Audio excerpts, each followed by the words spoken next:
Good morning, everyone. It's May 2nd, 2019. A lot of people in this world like to see things really through a lens of black and white. And things just aren't black and white. I got a comment over at BitChute saying that putting everything into my channel was a poor financial decision. And probably it is. But here's the thing. When you have a handful of choices that circumstances hand to you, you pick the choices that you think may be the right ones. And for me, continuing to damage my body, operating heavy equipment and other things, was just a bad idea. Yes, I would have a steady paycheck, but I would be at the doctor's all the time. I would still be popping mad amounts of painkillers, and I would still be very, very, very unhappy. I'm not one of these people that thinks happiness is a constant. These things are not. Happiness are little slivers of time where positive things happen, like, your child doing well at something, or you accomplishing a major feat. Those things, those moments are your happiness, and the rest of the time you're kind of in a neutral mode, right? If you were handed a set of circumstances, the same ones I was handed, would you have made the same choices? Maybe not. But I figured it this way.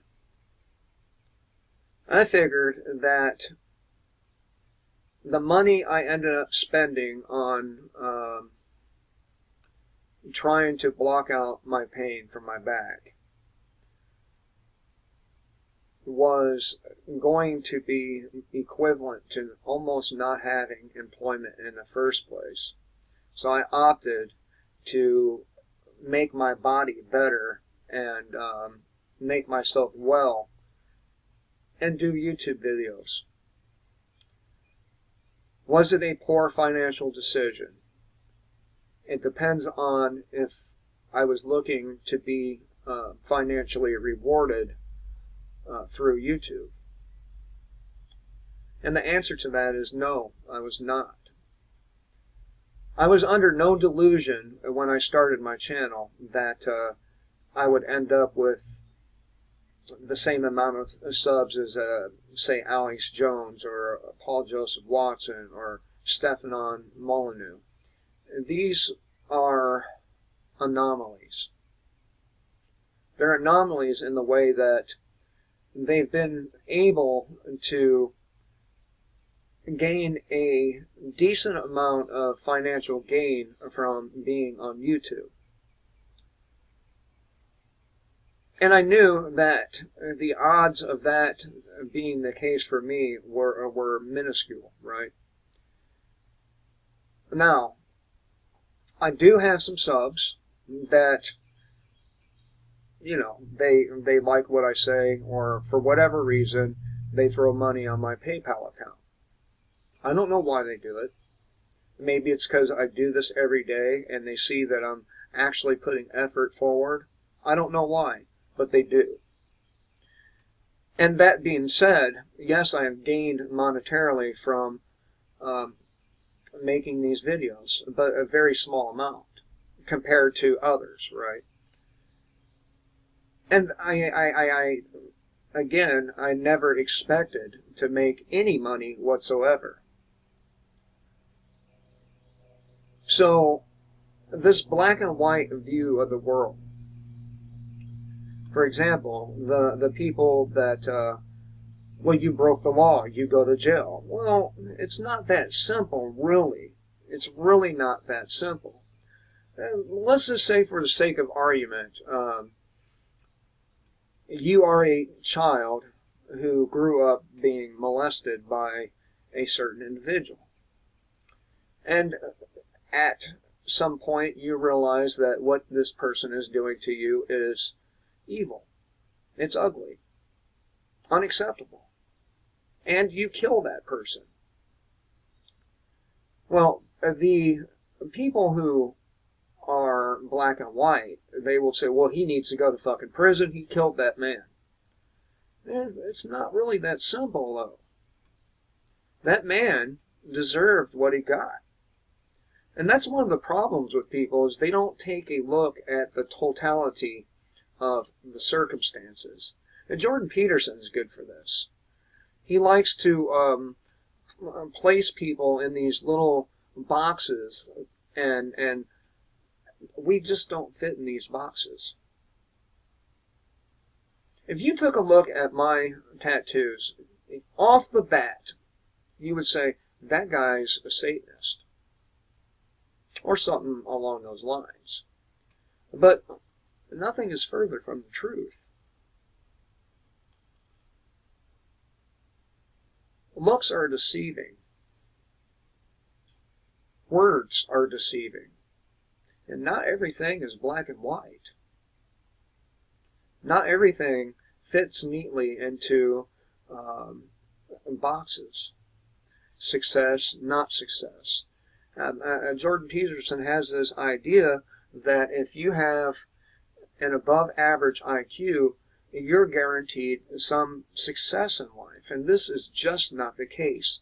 Do you know how many geniuses go unnoticed because nobody pays attention?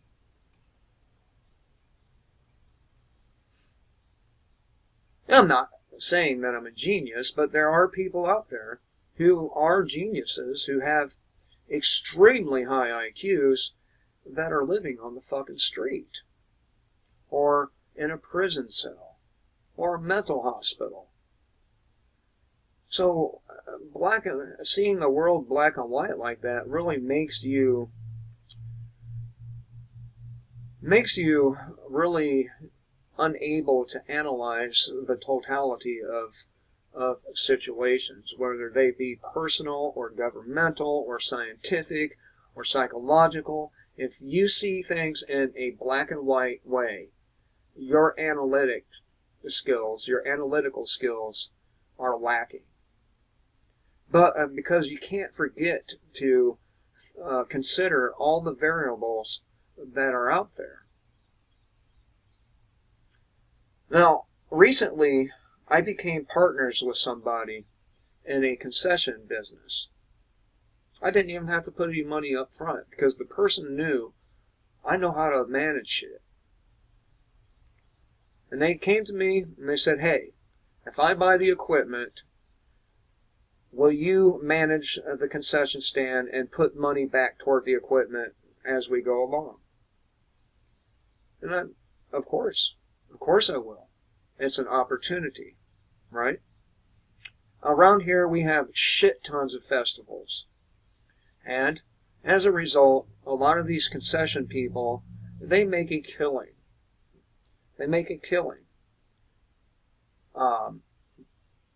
The thing is they're extremely greedy. You can go buy a 24-pack of water at Walmart or any grocery store, Dollar General, Family Dollar, for around $4, right? Well, these people turn around and they sell a single bottle of water for $4.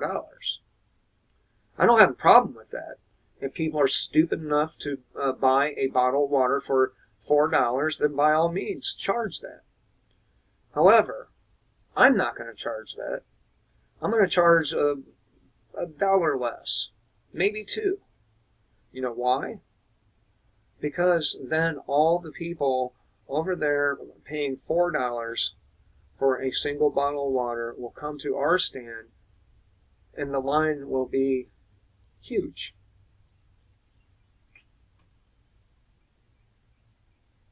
That's not a poor financial decision, and neither was making my YouTube channel. I will never monetize my channel. Never. I don't care all that much about money, except that it's a means to an end. I'm not greedy. I don't have a greedy bone in my body. I'm not selfish. So, you can say whatever you want, but if you see the world in a black and white, through a black and white lens, your analytical skills are seriously lacking. Like Trump supporters, like Obama supporters, all these people, they see the world through a lens of black and white, never considering thinking outside of that box. And if it weren't for people thinking outside the box, a lot of the breakthroughs we've had would never have occurred. Am I wasting my time doing these videos? No, I'm not.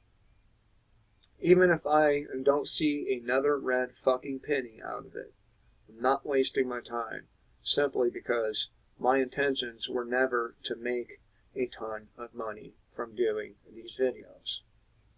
It was simply my intentions to give my opinion on a wide array of topics and show why my opinion is probably correct. That was it. The monetary shit that came out of it, donations from Wolfgang, among others, that was just icing on the cake.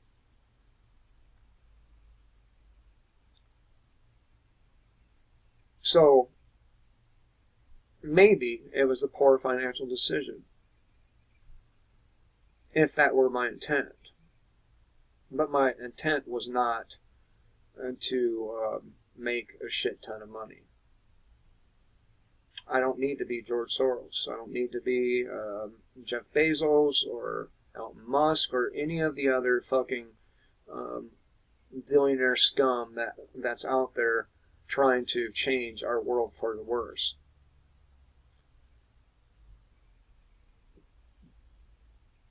So, I am grateful anytime somebody takes the time to drop $1 on my PayPal account. $1. I've watched people get pretty bent out of shape about getting a donation of $1, but they were looking at it all the wrong way. You should be grateful for whatever you get. You should be grateful for the air you breathe. You should be grateful for not needing painkillers to be normal. And what I mean by that is, you should be grateful that your body is whole. Because there's so many people out there who don't have these things. I was one of them. Now my back is whole again. Now my pinched nerves are gone. Now my flight and fight